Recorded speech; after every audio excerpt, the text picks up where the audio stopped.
Session में हमने discuss किया था रोलिंग फ्रिक्शन को। तो जो रोलिंग फ्रिक्शन है वो यहाँ पे भी अप्लाई होती है बॉल बेयरिंग्स में, तभी मैंने रोलिंग फ्रिक्शन के बाद बॉल बेयरिंग्स का टॉपिक लाया। ठीक है, तो बॉल बेयरिंग्स होते क्या है? Small steel balls placed between rotating parts of machines. ये स्टील बॉल्स होती है जो हम मशीन्स में इस्तेमाल करते हैं। मशीन्स में हम किस जगह पे इनका इस्तेमाल करते हैं? रोटेटिंग पार्ट्स के दरमियान। ठीक है, ये यहाँ पे एक मशीन का पार्ट है। अब ये वाला पार्ट जो है इनसाइड पार्ट, ये रोटेटिंग पार्ट है। ठीक है, ये जो बाहर वाला पार्ट है ये फिक्स्ड पार्ट है। इन दोनों हिस्सों के दरमियान हमने पुट की ये स्टील बाल्स, ठीक है, जिन्हें हम बॉल बेयरिंग्स कहते हैं। तो यहाँ पे हम देखेंगे हमने ये स्टील बाल्स क्यों इनके दरमियान डाल दी। इन दो पार्ट्स के दरमियान हमने स्टील बाल्स क्यों रखी? क्योंकि इससे स्लाइडिंग फ्रिक्शन एग्जिस्ट करेगी। कौन सी friction? Rolling friction.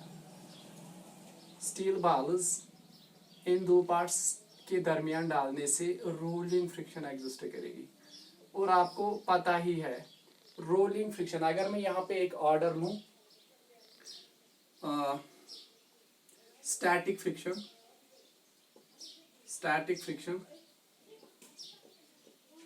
greater than sliding friction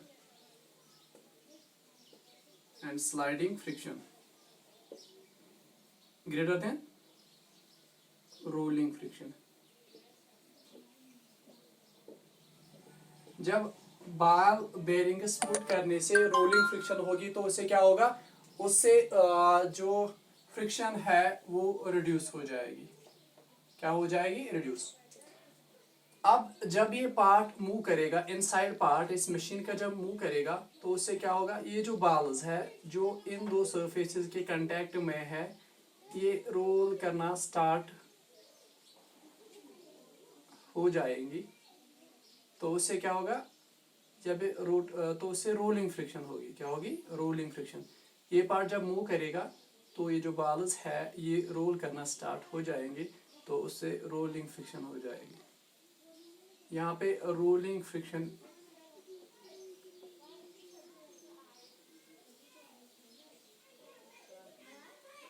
exist करेगी। जैसे ही ये जो इनसाइड रोटेटिंग पार्ट रोटेट करना शुरू होगा, उससे क्या, ये जो बॉल्स इसके कांटेक्ट में है, इन दो सरफेसेस के कांटेक्ट में है, ये रोल करना स्टार्ट हो जाएगी, जिससे रोलिंग फ्रिक्शन एग्जिस्ट करेगी। ठीक है, आप इमेजिन करो,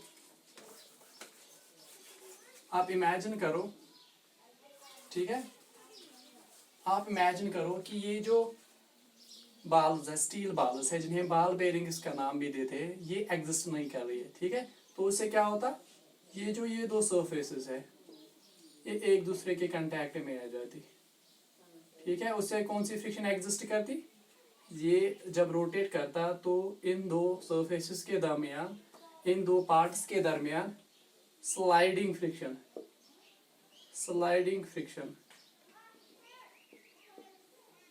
वजूद में आती। ठीक है, स्लाइडिंग फ्रिक्शन से क्या होता?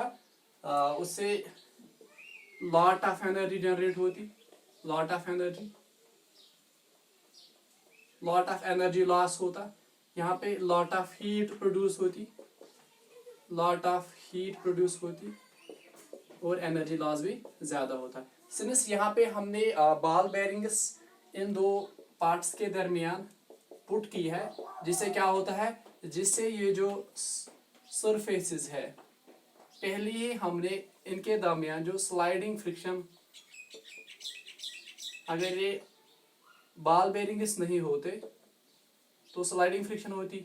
अब हमने बॉल बेयरिंग्स इन दो सरफेसेस, इन दो पार्ट्स के दरमियान रखी है, तो उससे क्या होगा? स्लाइडिंग फ्रिक्शन बिल्कुल एग्जिस्ट नहीं करेगी। क्यों? क्योंकि ये दो सरफेसेस जो है ये एक दूसरे के कांटेक्ट में नहीं आएंगी। साथ ही साथ स्टैटिक फ्रिक्शन भी एग्जिस्ट नहीं करेगी। Static friction static friction. तो बॉल बेरिंग से क्या होता है, बॉल बेरिंग से हम फ्रिक्शन को कम कर सकते हैं। So I should write here ball bearings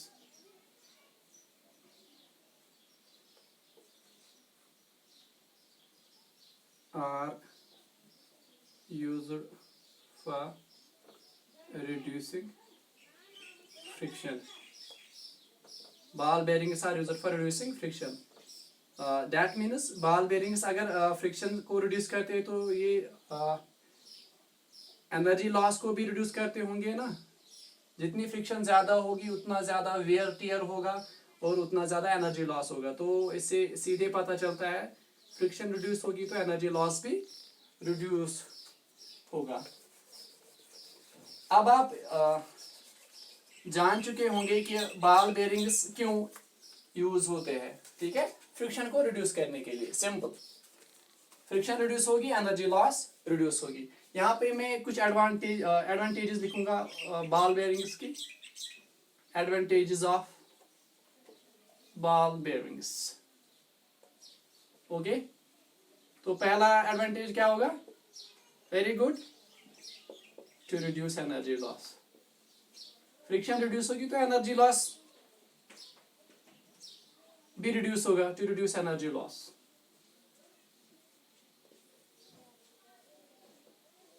very good. Second जो है, सेकंड है to reduce wear and tear, wear and tear,